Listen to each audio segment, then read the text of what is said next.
Hi friends, ಎಲ್ಲರೂ ಹೇಗಿದ್ದೀರಾ? ಎಲ್ಲರೂ ಚೆನ್ನಾಗಿದ್ದೀರಾ ಅಂತ ಅಂದ್ಕೊಂಡಿದ್ದೀನಿ. ನಾನು ಕೂಡ ತುಂಬಾ ಚೆನ್ನಾಗಿದ್ದೀನಿ. Welcome back to my channel Gayatri lifestyle Kannada. ನಾನಿವತ್ತು ಕೊತ್ತಂಬರಿ ಸೊಪ್ಪು ಚಿತ್ರಾನ್ನ ಮಾಡೋಣ ಅಂದ್ಕೊಂಡಿದ್ದೀನಿ. ಇದು ತುಂಬಾ ರುಚಿಯಾಗಿರುತ್ತೆ, ಸಖತ್ ಟೇಸ್ಟಿಯಾಗಿರುತ್ತೆ.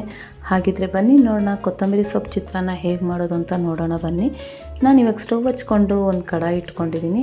1 ಟೇಬಲ್ ಸ್ಪೂನ್ ಆಗೋಷ್ಟು ನಾನು ಎಣ್ಣೆ ಹಾಕ್ಕೊಳ್ತಾ ಇದ್ದೀನಿ. ಬೆಳ್ಳುಳ್ಳಿ 1 ಗಡ್ಡೆ ಹಾಕ್ಕೊಳ್ತಾ ಇದ್ದೀನಿ. ಸಿಪ್ಪೆ ಸುಲಿದಿರ 3 ಹಸಿಮೆಣ್ಸಿನ್ಕಾಯಿ ಹಾಕ್ಕೊಳ್ತಾ ಇದ್ದೀನಿ.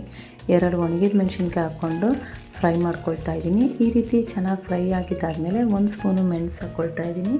1 ಸ್ಪೂನು ಜೀರಿಗೆ ಹಾಕ್ಕೊಳ್ತಾ ಇದ್ದೀನಿ. ಇದನ್ನೆಲ್ಲ ಹಾಕ್ಕೊಂಡು ನಾವು ಫ್ರೈ ಮಾಡ್ಕೊಳ್ಳೋಣ. ಸ್ಟವ್ ಸ್ವಲ್ಪ ಸಿಮ್ಮಲ್ಲೇ ಇಟ್ಕೊಂಡು ಫ್ರೈ ಮಾಡ್ಕೊಳ್ಳಿ. ಈಗ ಕರ್ಬೇವಿನ ಸೊಪ್ಪು ಸ್ವಲ್ಪ ಹಾಕ್ಕೊಳ್ತಾ ಇದ್ದೀನಿ. ಕರ್ಬೇವಿನ ಸೊಪ್ಪು ಹಾಕ್ಕೊಂಡು ಫ್ರೈ ಮಾಡ್ಕೊಳ್ತಾ ಇದ್ದೀನಿ. ಫ್ರೈ ಮಾಡ್ಕೊಂಡಿದ್ದಾದಮೇಲೆ 1 ಸ್ಪೂನ್ ಆಗೋಷ್ಟು ಬಿಳಿ ಎಳ್ಳು ಹಾಕ್ಕೊಳ್ತಾ ಇದ್ದೀನಿ. ಬಿಳಿ ಎಳ್ಳು ಹಾಕ್ಕೊಂಡು ಫ್ರೈ ಮಾಡ್ಕೊಳ್ತೀನಿ. ಈ ರೀತಿ ಫ್ರೈ ಮಾಡ್ಕೊಂಡಿದ್ದಾದಮೇಲೆ ಕೊತ್ತಂಬರಿ ಸೊಪ್ಪು ಸ್ವಲ್ಪ ಹಾಕ್ಕೊಳ್ತಾ ಇದ್ದೀನಿ. ಕೊತ್ತಂಬರಿ ಸೊಪ್ಪು ಸ್ವಲ್ಪ ಹಾಕ್ಕೊಂಡು ಇದನ್ನು ಫ್ರೈ ಮಾಡ್ಕೊಳ್ತೀನಿ ಲೈಟಾಗಿ.